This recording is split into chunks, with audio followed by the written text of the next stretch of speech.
Hey everyone, this is Unit 8, Lecture 3, all about personality disorders and dissociative disorders.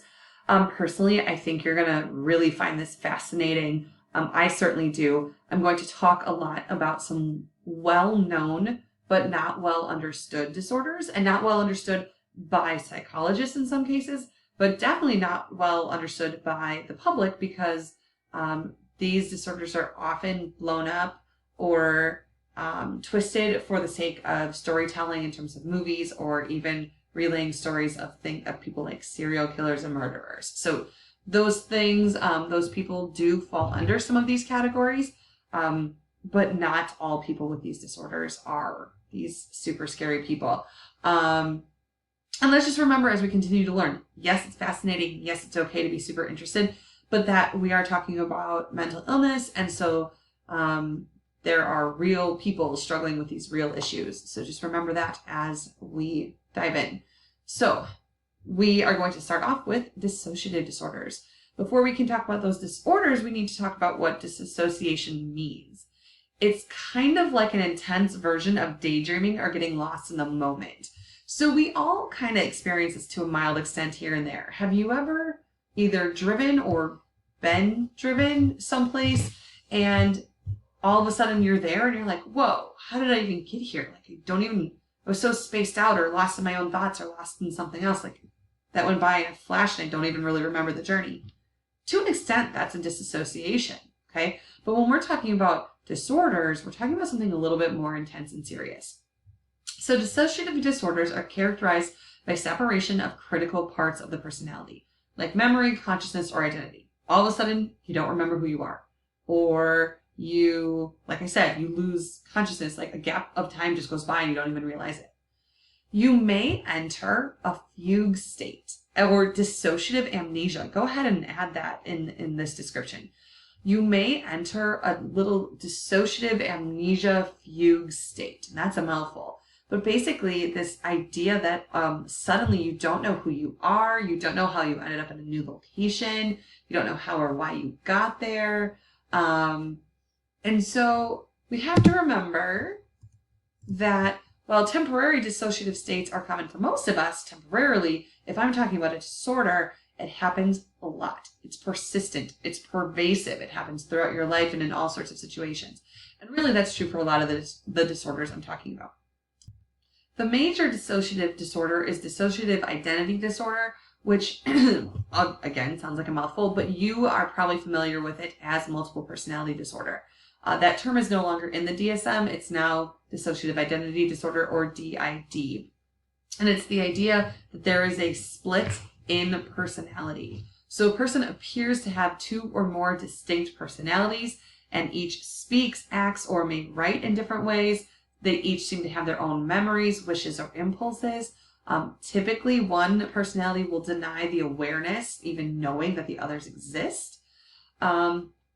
And really, the problem, imagine this is, I feel like, of course there's a problem, is that there's only one body for all these personalities, and they all want to come out, so then they will force each other to alternate, to take turns being in possession, I use that word lightly, of the body. And so the person's behavior, especially when looked at overall or as you know someone day to day, can appear very inconsistent. So one day a person may be very prim and proper and then loud and flirtatious the next one. There are certainly large variations in these personalities as well. So I'm not just talking about you and who you are, where you're having a loud day and a quiet day. Like, it feels like you are an entirely different person, because based on this definition, you would be. There are two fairly well accepted ideas as to where or why DID develops. The psychoanalytic perspective would say that it's actually a massive repression of unwanted impulses or memories that results in the creation of a new person. So there's been some sort of childhood abuse or trauma. In the act of repressing it, someone's unconscious or subconscious just develops this new personality, and that personality is acting out unacceptable impulses or recalls unbearable memories, and then You might switch back to a different personality because that one's a little bit safer. So it's like, it's a defense mechanism. It's an extreme version of that defense mechanism.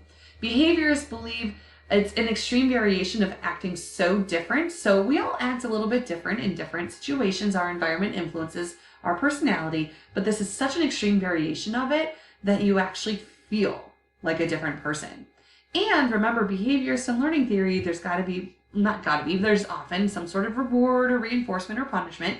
And behaviorists would say the reinforcement is that the second personality, or third or fourth or so on, is a brief escape from a stressful situation, and the reinforcement is it actually temporarily relieves anxiety.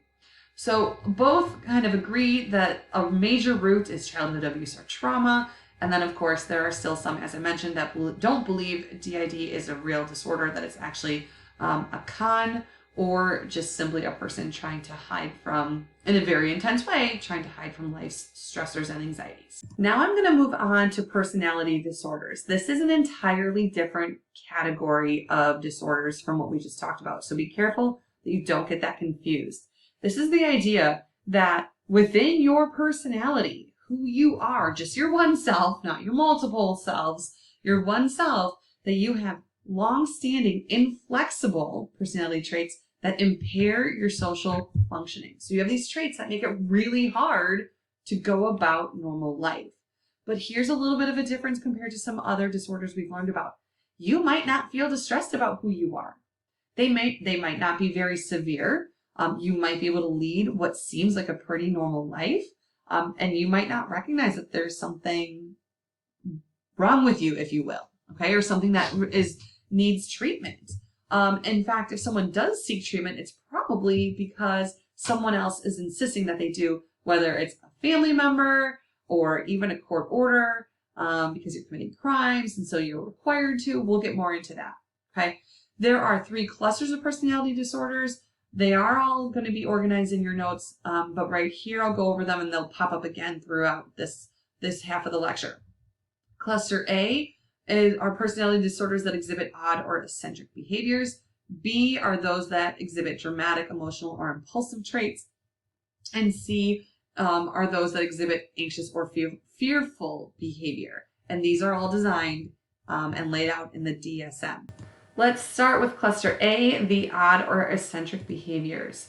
First type, schizotypal. This is someone who displays a pattern of social and interpersonal difficulties and has discomfort with close relationships, eccentric behavior, and unusual perceptions of reality.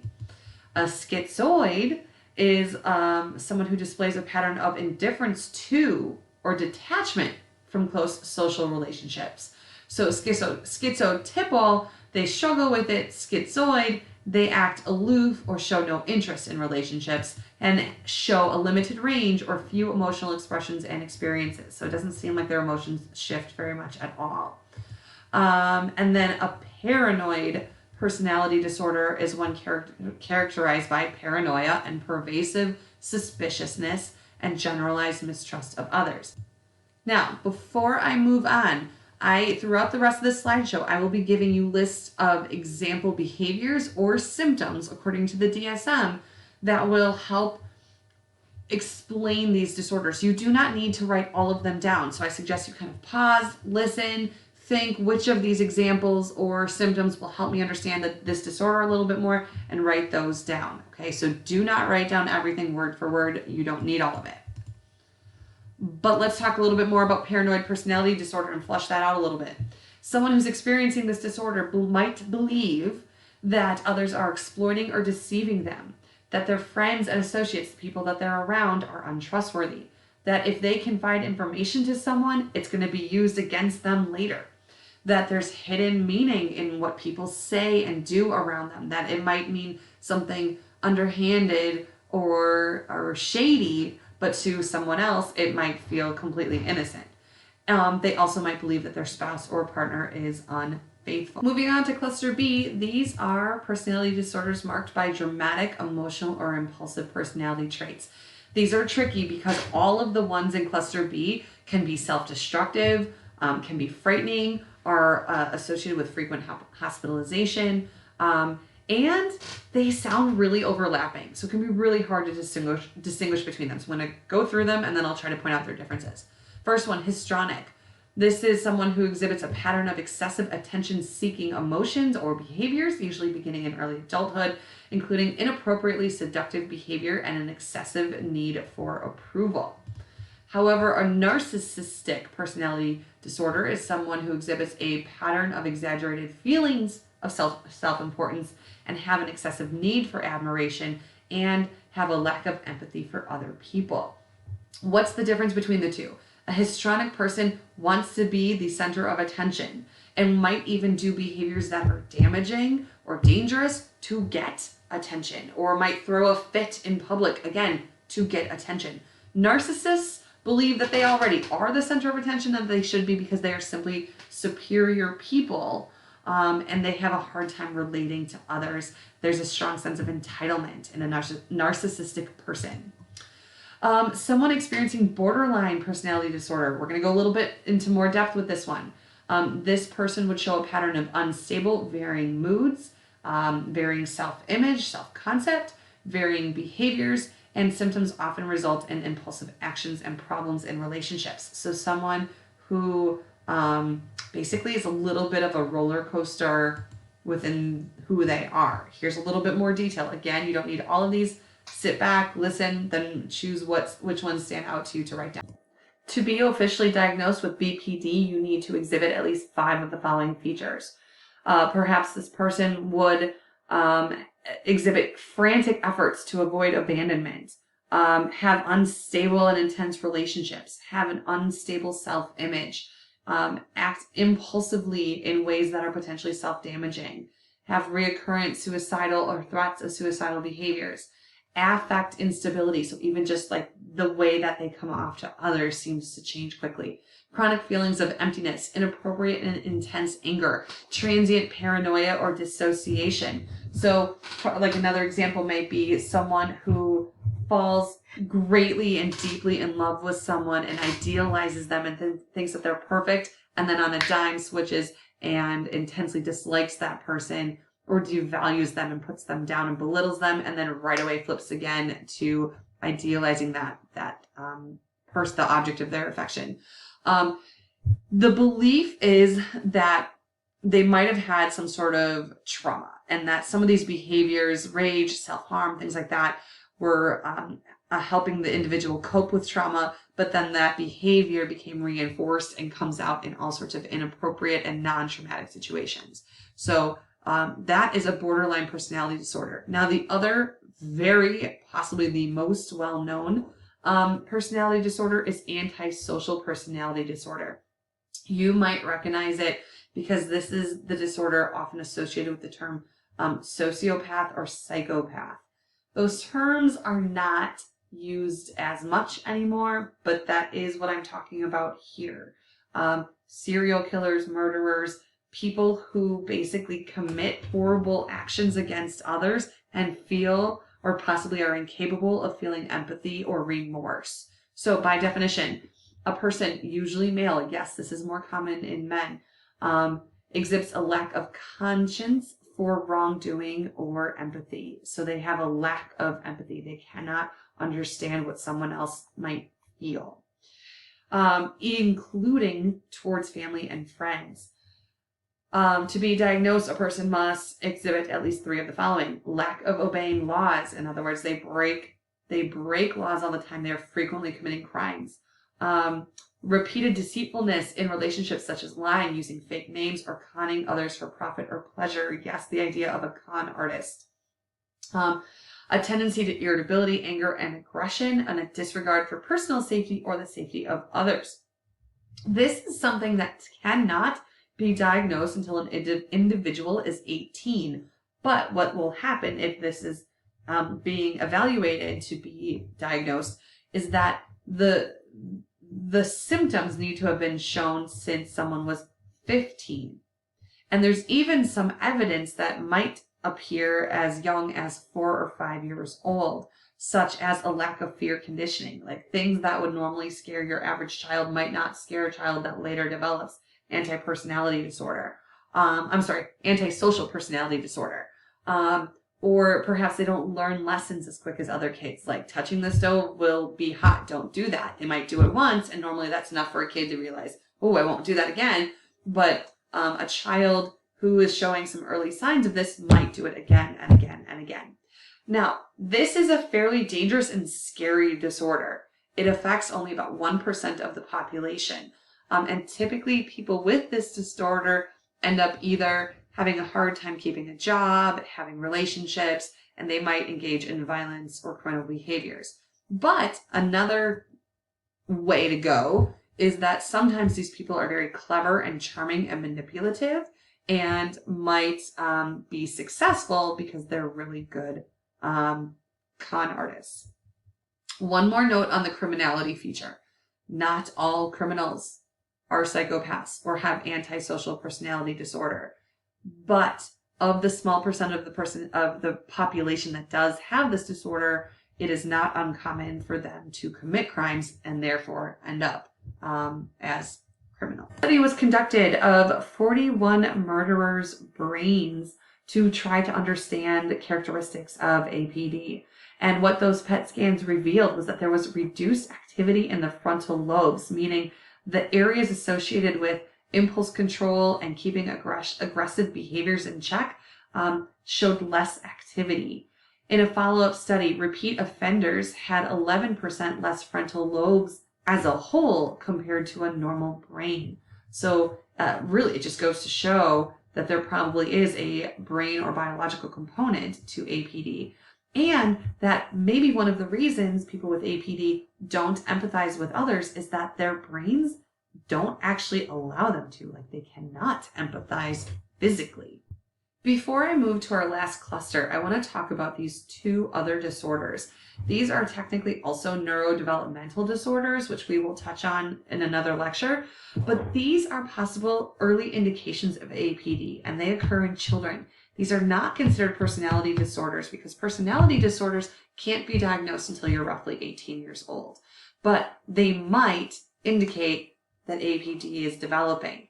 So what are they? First of all, conduct disorder. This is a repetitive and persistent pattern of violating the basic rights of others or major age-appropriate norms. These are often referred to as antisocial behaviors. So in a child, this might be something like lying, fighting, stealing, violence, or manipulation, and to a surprising extent for a child.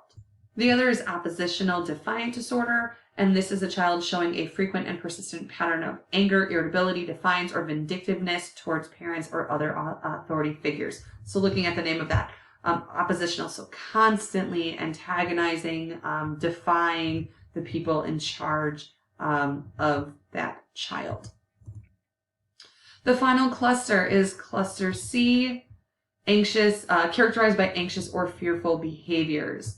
One is avoidant personality disorder. This is someone who's experiencing feelings of extreme social inadequacy and is particularly sensitive to negative criticism and rejection. This is such a strong and pervasive problem that it could cause significant inabilities to maintain relationships in day-to-day life because that person feels so strongly that everyone is being very cruel, and so they don't even want to engage. A dependent disorder is a person who has an inability to be alone and has symptoms of anxiety when not around others and needs constant reassurance to function. That constant reassurance that person is that there is someone with them, that they're loved, that they're cared for, that they're doing something right, that they're doing something good. And then finally, obsessive compulsive personality disorder. So similar to OCD, but specifically to someone's personality. So preoccupation with orderliness, perfectionism, and mental and interpersonal control. And that wraps up this lecture. Now, that was a lot, and it's a lot of just what feels like definition. Your job is to understand them well enough that you can understand how some of them are a group, in other words, these clusters or categories, and also what makes one a little bit different than the other. So try your best to distinguish those key characteristics that group things and separates them from the others within their groups. I hope that made sense.